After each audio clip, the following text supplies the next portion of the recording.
story you are about to hear is true. Only the names have been changed to protect the innocent. Fatima Cigarettes, best of all long cigarettes, brings you Dragnet.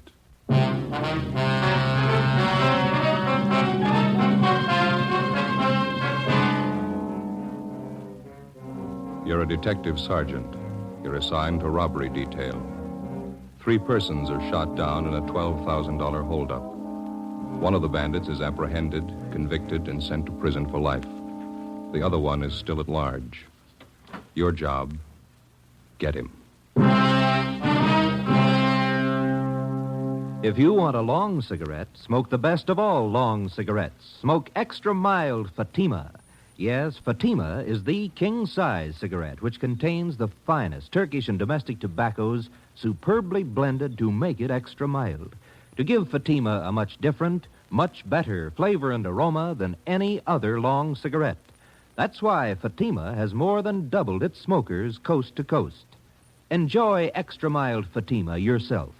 Best of all, long cigarettes. It's wise to smoke extra mild Fatima. It's wise to smoke extra mild Fatima.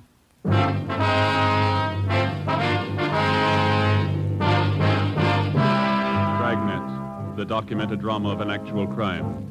For the next 30 minutes, in cooperation with the Los Angeles Police Department, you will travel step by step on the side of the law through an actual case from official police files. From beginning to end, from crime to punishment, Dragnet is the story of your police force in action.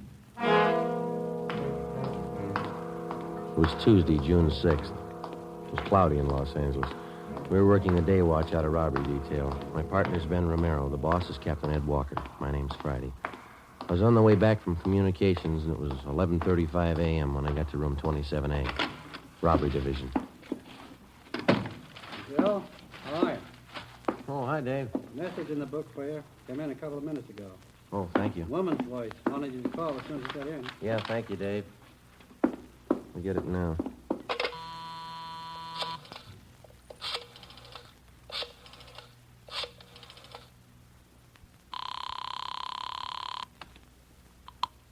George Street Juvenile Bureau, Miss Bentley. Policewoman River there, please.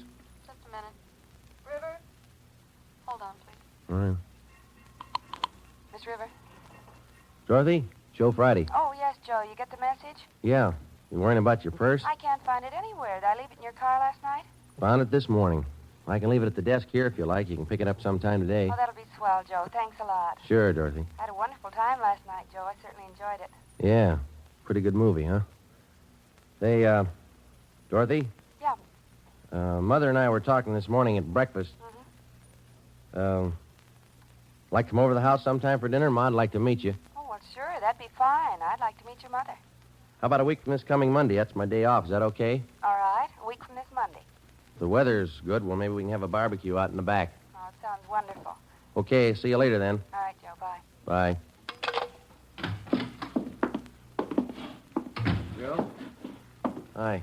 How'd it work out, Ben? It didn't. Another false alarm. Sure is a scorcher out today. 4 months' work and not one solid lead. Where are we going? I haven't got the answer. I've run down so many bum tips, I don't think I'd know the real thing if it hit me in the face. Yeah. Romero, Joe? Yeah, Skipper? Oh, McGuire and Mort Gear from San Diego just got here. You want to come in? Yeah, right away, Ed. There they are. All right. Oh, Ben. What do you say? Sit down. Hope you two have more than we have. Saw on that report on the skipper's desk. 4 months leg work. Cold. Nothing at all? Oh, lots of phony tips, bum leads. We got 3 stakeouts going. His mugshot's plastered all over town. No go, huh? I don't know. I think he's got the perfect face for a killer. You can hang his description on a million guys. Got nothing on him at all. Ben here just ran down the last lead we own. Yeah, false alarm. Nothing on the APB, huh? Got dust on it. Cold enough to bury. How long's it been since it happened? Back in January, wasn't it? Yeah, 27th. Stanley Finance Company, San Diego. It's all right there in the report, Ed. Yeah, I see. Hold-up shooting, got 12,000. Suspects Frank Cheney, Turk Weber. Cheney did the shooting. That's what stops me. What's that? Took us a couple of weeks to grab Turk Weber and put him away. Here it's more than 4 months and Cheney's still on the loose. Doesn't add. He can't be that smart. Well, he's free. I can't think of a better testimonial. What about the other angles Friday, besides those 3 stakeouts? We covered the town for Cheney. He had 4 months of it. Hotels, rooming houses, motor courts, bars, restaurants, the works. Must have a couple of thousand copies of his mugshot spread around. No response? Oh, get 4 or 5 calls a day on him. Been going on for weeks now. We check him out. Never the right man. What about his wife? She's still supposed to be with Cheney, isn't she? Funny thing, we haven't had one report on her. Last time the two of them were supposed to have been seen together was 5 weeks ago. That was up in Stockton. Cheney's mother-in-law lives in Marysville, huh? You still have a stakeout on her house? Yeah, no leads there either. How about it, Mort? Nothing to offer? About the same as up here. There is something we'd like to check on, though. Yeah? One of McGuire's informants was paroled 2 weeks ago. He served time with Cheney at Folsom. You have anything to say? Yeah. It's his idea Frank Cheney was the most hated man at Folsom. Most of the cons had given their right arm to cool him off. Mm-hmm. What made him so popular? Pretty much of a heel. Ran to the warden's office 3 times a week regular. Informed on the other cons every chance he got. You figure some of them might want to even the score. If they know anything, I'm pretty sure they'll talk. Worth a try, isn't it? Their leads can't be any colder than what we got anyway. You gonna need any help, Mort? No, McGuire and I can handle the questioning. We'll go up to Folsom tomorrow. Okay. I don't think there's any argument. This thing needs a quick answer. Joe, you and Ben will have to push a lot harder and a lot faster. Cheney's robbed and killed before. Give him the chance, he'll do it again. We've run down all the possible angles, Ed. We've checked every lead we could dig up. There's one you missed. Yeah? The right one. Find it.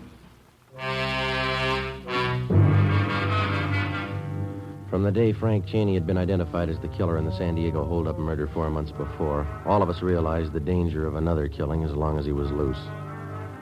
After 18 years in prison, Cheney had a gun and he had his freedom again. We knew he wouldn't give him up easily. Thursday, June 8th, Lieutenant Mort Gear and Sergeant Tony McGuire returned from Folsom Prison. After talking with most of the convicts who knew Cheney well during his prison days, they had a list of more than 40 leads to run down. Ben and I took half of them. We started checking. It went kind of slow, and the results were thin. After running down the first dozen leads, we'd found out nothing about the suspect that we didn't already know. Monday, June 12th. We checked with a John Strezak, supposedly one of Cheney's close friends up at Folsom. He'd been paroled before Cheney, and he was now working at a large commercial engraving firm down on East Main. Yeah, I knew Cheney pretty well, Sergeant. Pretty well. Just a minute, will you? Mm-hmm. Yeah, that does it. Yeah, I know why you're here, Sergeant. I can't help you. You were pretty close to Cheney up at Folsom, weren't you, Strezak? Best friend? Everybody was his best friend. Everybody could do him some good. You haven't seen or heard from him since he got out, huh? Nope, I don't want to. I learned fast. How do you mean? He's a bum, Sergeant. Some people are born that way. Tried to talk me into a break once. I didn't buy. I knew he didn't write to the warden with it. Some people are born that way, bums. You think somebody might be hiding him out? Some of his pals. How about them? If he's got any pals, I don't know him. I can tell you this, they didn't come out of Folsom. Well, can you think of anything at all that might give us some kind of a lead on Cheney? I wish I could, believe me. I better get back on the job. Shop foreman. He's no better than Cheney. Bum. All right, Strezak, thanks a lot. I'd like to know if you hear anything. I'm going to leave you one of our cards here. Yeah, okay, Sergeant. Hey, Strezak, what'd you go up for, anyhow? Just what I'm doing. Huh? Engraving. We kept at it, checking out the leads one by one, the same slow, dull routine that we'd been on for 4 months. It ate up valuable time, but it was necessary. You never know what a lead's worth until you check it out. During the past months, from the least promising sources, we'd uncovered a half a dozen bits of information about the suspect, none of them conclusive, but they helped point the way. We found out Cheney's favorite sport was sailing. Yacht clubs up and down the coast were contacted and asked to watch for him. We learned where Cheney got his eyeglasses, contact lenses. We went to the optician, got the prescription for them, and had copies of it distributed to all optical firms in the area. They got a request for lenses which matched those in Cheney's eyeglasses or contact lenses. They were to notify us. From a former college friend, we found out that the suspect was once treated for tuberculosis, and because of this, he drank only goat's milk. All the retailers in the area who sold goat's milk were contacted and alerted. We set up a system to check regularly all the mail received by relatives of both Cheney and his wife. Thursday, June 15th. Hi. San Diego called while you were out. Mort Gear. They come up with anything? Fair. One lead told him Cheney learned the printing trade while he was up at Folsom. Knew the business well enough to work at it. San Diego checking that out? They alerted the printers' union. We'll do the same up here. Mm-hmm. Picture and story on Cheney will be in the union newspaper next week. Yeah. And we dug up another bit on Cheney. We got it this morning. What's that? Well, instead of ordinary eyeglasses, Cheney's been known to wear contact lenses. You know, glass fits right over your eye. Uh-huh. Good chance he might be wearing them now. Kind of helped change his appearance. We got the prescription for the lenses from Cheney's eye doctor. Got the information to all the optical firms in town. Good. Friday, man out here to see you. Oh, okay, thank you, Dave. All right, that's all. Better contact San Diego. Keep him posted. Right, Skipper? This gentleman here, Joe. This is Sergeant Friday. Yes, sir. How are you, Sergeant? You remember me, Vince Bertoli? You're in my place last month, the White House Grill. Place down on Alameda? Yeah, that's right. Block from Union Station. Both of you Oh, came in. Yeah. You had coffee and an omelet? You liked the omelet. Sure, yeah. What can we do for you, Bertoli? Well, remember you were talking to me? You said you were looking for somebody. You left some pictures in this card of yours here. Yeah, that's right. Well, I lost the pictures. I don't know where I lost them, but I kept your card. That's why I came to see you. What? Well, as I say, I lost the pictures, but I still have an idea what they look like. Have you seen either one of those people, the man or the woman? Well, that's why I came to check with you. A week ago, one of my steady waitresses quit, and I hired this brunette with a hard luck story. Mm-hmm. Care for a stick of gum? Licorice flavor? No. Nothing. Well, after a couple of days, I remembered that picture you gave me, and I thought she looked a little like it. That's why I kept an eye on her. Did you notice anything out of the ordinary? You bet she never dates anybody. Not even me, and I'm the boss. Not ugly either. Yeah? She always claims she's got to get home. Never gives a reason. Says she lives alone. Where does she live? A couple of blocks from my place on North Jersey, I think. I checked the place where she does her shopping. They tell me she buys enough groceries for 3 people. Mm-hmm. She still insists that she's living by herself, though. Yeah, that's why I thought I'd better check with you. I lost the pictures, but I hung on to your card. Will you take a look at this photograph, Bertoli? Yeah. Sure, same one you gave me. Looks just like her, Mary Sloan. Who? Mary Sloan. That's her name, isn't it? You want to turn that picture over? Mrs. Frank Cheney. Thursday, 4 p.m. Ben and I drove down to the White House Grill and had a cup of coffee. We got a good look at the waitress whom the owner, Vince Bertoli, suspected of being Mrs. Cheney. We left and waited outside in the car until 5 o'clock when the suspect came out. We followed her to a grocery store and from there to a run-down apartment building on Greystone Alley just off Temple. We waited a few minutes and then we followed her in. The tab on one of the mailboxes read, Mary Sloan, apartment 16. We went up.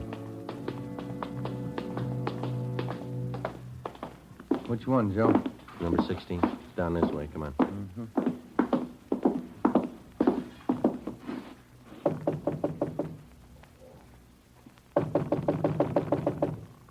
I guess we better try the door, huh? Who's there? Who is it? Police officers, open up. What do you want? Open the door. Just a minute. Anybody else in here? My brother. He's sick, sleeping in the next room. He can't be disturbed. Come on, Ben. You can't go in there. Honey, look out! Get out! Joe, the window. All right, get back inside here. Come on, you. Let me go! Let go of me! His arms, Ben. Grab him, will you? All right, you.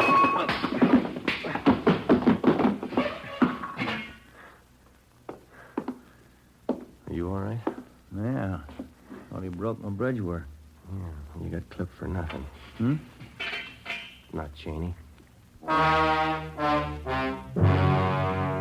We drove the man and the woman who identified herself as Mary Sloan back to the office where they are identified as fugitives from Miami, Florida. The man was wanted on charges of first-degree burglary. The woman was the accomplice. We turned the case over to Bunko Fugitive Detail. A little after 11 o'clock Friday morning, Ben got a tip that Cheney had been seen the night before at a small bar down near Fullerton. That's a Los Angeles suburb. He was supposed to be living in the area. We spent Friday, Saturday, and Sunday tracking it down. It went nowhere. On Monday, for the first time in 3.5 weeks, we had some time off. Half a day. I picked up policewoman Dorothy River and drove her out to the house for lunch. We had a barbecue out in the backyard. Certainly a wonderful place you have here, Mrs. Friday. Beautiful garden. Oh, thank you. It's a lot of work keeping it up. Roses didn't do well at all this year. Aphis, you know. About some more spare ribs, Dorothy. The fire's just right now. Oh, no, thanks, Joe. I've had plenty. Care for another cup of coffee, Dorothy? All right, thank you. I'm glad you could come today, Dorothy. Joseph's been talking so much about you. Oh? You surprised me a little when I met you. How's that? How about some more ribs, Ma? Oh, no, thank you, Joseph. I don't think you look at all like a policewoman. Most of them are rough-looking, aren't they? Oh, no, I don't think so. They look like most women, nothing much out of the ordinary about them. Oh? Well, those times have certainly changed. We didn't have policewomen when I was a girl. Probably could have used them. Well, I don't know. I don't think we had so much crime then. Times were much different. You seem so young for such work, Dorothy. Policewoman. I'm 25, Mrs. Friday. Been with the department almost 2 years. Oh, yes, you're a young girl. Joseph's 31, you know. Yes, I know. Hey, Ma, how about letting me gather you the dishes up? Oh, no, that's all right, Joseph. You just sit there. Have your coffee. I'm used to this. Have to get used to housework when you're married. I'll bring out pie. It's a wonderful dinner, Joe. Your mother's very sweet. Yeah, real subtle, isn't she? Oh, motherly instinct. Somebody has to look after you. That's the phone, Dorothy. I better grab it. I'll be right back. Okay.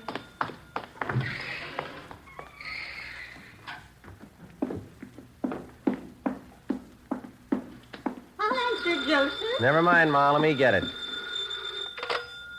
Friday talking. This is Walker, Joe. Check back in right away. What do you got? Spring and West Temple, the Second National Bank. Yeah? Frank Cheney just held it up.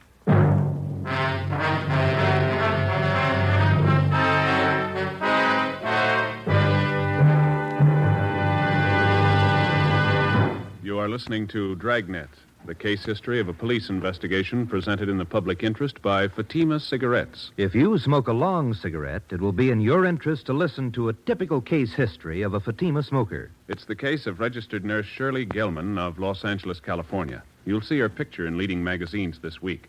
Now, her actual signed statement. When I go off duty, I appreciate a mild cigarette. Fatimas are extra mild. I can enjoy them more. I agree. It's wise to smoke extra mild Fatima. And more smokers are discovering this every day. Actual figures show Fatima has more than doubled its smokers coast to coast. So enjoy extra mild Fatima yourself. The king-size cigarette, which contains the finest Turkish and domestic tobaccos, superbly blended to make it extra mild. You will prefer Fatima's much different, much better flavor and aroma. You will agree. It's wise to smoke extra mild Fatima. It's wise to smoke extra mild Fatima. The best of all long cigarettes.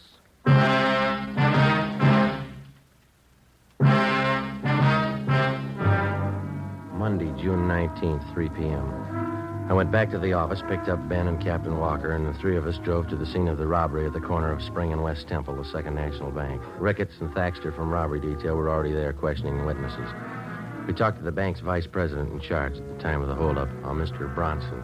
He had a welt on the right side of his head and was pretty badly shaken. He had his hand in one of his coat pockets, and he walked straight over to me. It's the first thing he said. This is a holdup. You're positive of the identification, Mr. Bronson? I'm certain. This picture here, it's the man, all right. The others will tell you the same. Who's that, Mr. Bronson? The tellers, they all got a good look at him. No mistake. Well, what happened after Cheney approached her? He was very calm, very quiet. Uh-huh. He said, do exactly what I tell you. Call for help, and I'll kill you. He was calm all the way through it, just like it was an ordinary business with him. Did he have you get the money for him? No, he ordered me from back of the front counter there, and we went from cage to cage. Each time he had me say the same thing to the teller. This is a holdup. Give me all the currency you have. Don't call for help. How many tellers did he have you collect from? 5. Mm-hmm. This line along here, windows 1 to 5. My knees were shaking so hard I could barely walk. I kept wondering if one of the tellers might try to sound the alarm. Yes, sir. What happened after he got the money? He had me walk in front of him, down there to the side exit. Mm-hmm. That's when he hit me, I guess. Side of my head, you can see here where they bandaged it. Uh-huh. Yes, sir. How much money did he get, do you know? No, not quite sure. More than 4,000. I can't help but think how lucky I am. That man's a killer, I'm certain of it. Are you sure that we can't fix you up with a ride home? No, I'll be all right, thank you. My wife's on the way down now. Can I see you fellas a minute? Yeah, Thaxter. Excuse us, will you, Bronson? Yes, certainly. Rounded up all the dope on the getaway car Cheney used. Yeah? At 2 this afternoon, he went to a used car lot up in Figueroa, about 8 blocks from here. Asked to be shown a late model Ford. Yeah, go ahead. Salesman took him for a demonstration ride. When he pulled up for an arterial, Cheney jabbed a gun at him and told him to get out. Salesman got out. Cheney drove off. And 15 minutes later, he walked in here and pulled the robbery. That's it. The bank tellers tabbed the same Ford as the getaway car. Broadcasted all points on the car. Nothing yet. What time you got, Romero? 10 minutes before. What time did the alert go out, Taxter? 2:45. Everything covered? Yeah, Union Station, both airports, the bus depots. They're all alerted. Roadblocks set up on the highways. Since 2:45. Just about. And Cheney's somewhere in the city. Find him.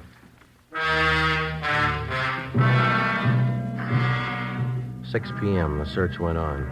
We called into the office and had them notify San Diego of the latest developments in the case. At 7 p.m., the weather started to cloud up. Still no sign of Cheney or the getaway car. At 8 o'clock, it started to rain. A few minutes past 10, a two-door Ford sedan was found abandoned on San Pedro Street near South Park. The license number matched that of Cheney's getaway car. The sedan was impounded and towed to a garage for fingerprinting. Ben called the office, and an emergency detail from Metropolitan Division was sent out to help in a house-to-house canvass of the neighborhood where the car had been found. By 4:30 the next morning, we got nowhere, so we decided to give it up until later in the day. At 6:30 a.m., we had poached eggs and coffee at an all-night drive-in. 7 a.m., it was still raining. We checked back in at the office. I don't know. Seems like every time we have to work late, it's gonna rain. You got any of those little white tablets in your locker? That breakfast gave me indigestion. Yeah, I think I got a few left. That reminds me, how'd the dinner come off yesterday? Two of them get along all right? Oh, yeah, all right. You know how it is. Ma had her usual few things to say. Oh? Dorothy handled it pretty good. Good sense of humor. Yeah, nice-looking girl. Sensible. Hiya. What say, Earl? Do any good? No, not much.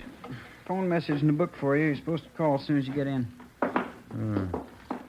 Hempstead 4219. No name? No, you're supposed to call the number, that's all. Oh, okay. Well, how's the new house, Earl? Pretty good. Takes a lot of money. Got the forms in for the patio. I'm going to pour the cement this weekend. Mm-hmm. Got the place fenced off yet? Not yet, no. Most pickets cost money. Fellas are telling me that you're doing all the work yourself, huh? Me and the brother-in-law, yeah. Costs a lot of money, a new house. Sounds good, Joe. Who was it? Frank Cheney's grandfather. Yeah? Says to come over right away. 7:30 a.m. It was still raining. Ben and I drove out to the older section of the Wilshire district to the Cheney mansion. It represented one part of the suspect's life that we could never figure. As a child and later as a young man, Frank Cheney had had every advantage and comfort that a millionaire father could buy for him. Yet for some reason, he'd settled on a career of crime. 7:45 a.m. Ben and I were shown into the main hallway of the Cheney home by the butler. He recognized us from previous visits. He took our hats and coats and then led us up the staircase to the master bedroom at the far end of the second floor. We found Cheney's 82-year-old grandfather propped up in a four-poster bed. His face was gray and sunken. There was a nurse in a white-starched uniform standing by. You can go, nurse. Go on. I'll be outside if you need me, Mr. Cheney. Yes, yes. You, have some information for us, Mr. Cheney? Of course. I called. Sit down. Sit down. Thank you, sir. That holdup yesterday, the bank robbery. I know all about it. Has Frank contacted you? It's like the police. Get right to the point. Has he contacted you, sir? Yes. Hand me that glass of water, please. Oh, yeah. There. There you are.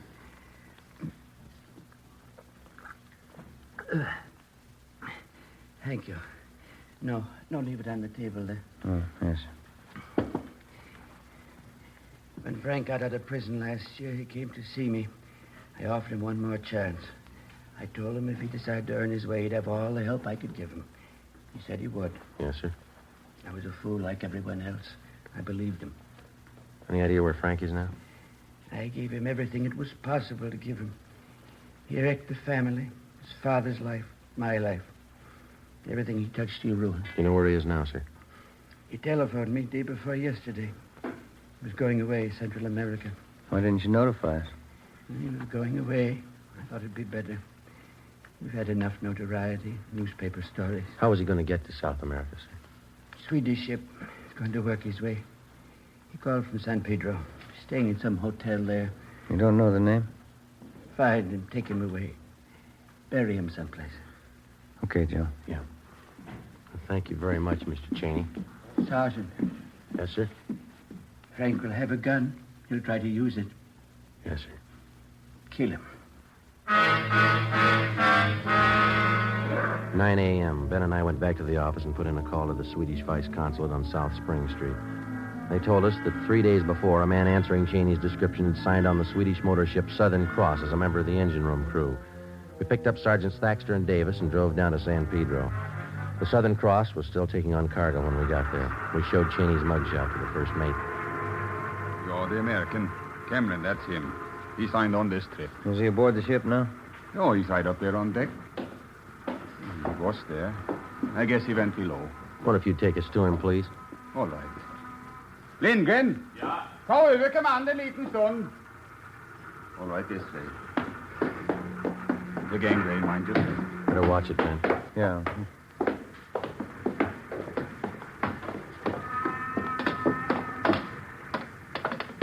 Look forward. Through here. Mm-hmm. Maybe you better stay behind here, sir. We'll take him. What's that?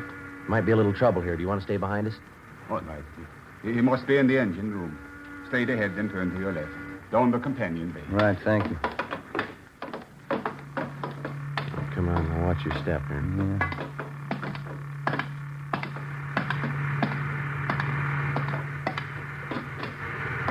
Joe. I'm in. What's in? Come on. Spotted him. All right, Cheney, hold it. He's making a break. Come on. He's going topside. Hustle. Come on, up the ladder. Look out, Joe! Give it up, Cheney. He's going for the gangway. Down, Ben. Yeah. All right, stop him. Come on.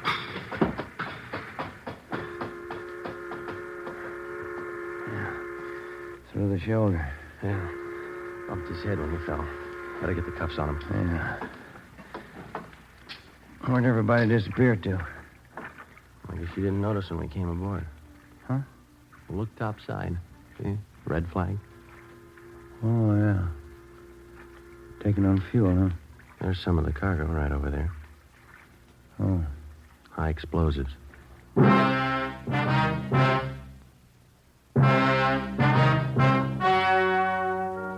story you have just heard was true. Only the names were changed to protect the innocent. On November 2nd, trial was held in Superior Court, City and County of San Diego, State of California. In a moment, the results of that trial. It's amazing how many long cigarette smokers are changing to extra mild Fatima.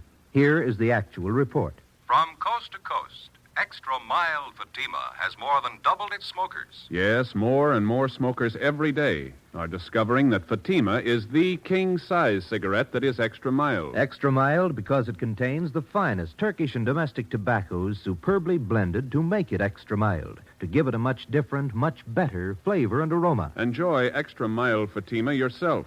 Best of all long cigarettes. It's wise to smoke extra mild Fatima. It's wise to smoke extra mild Fatima.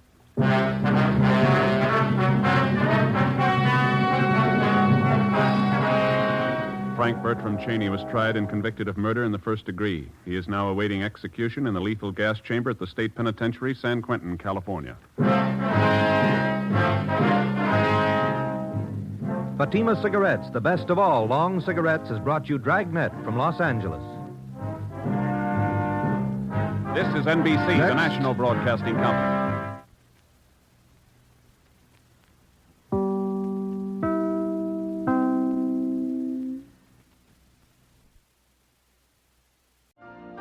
You've been listening to the OTR Gold Network.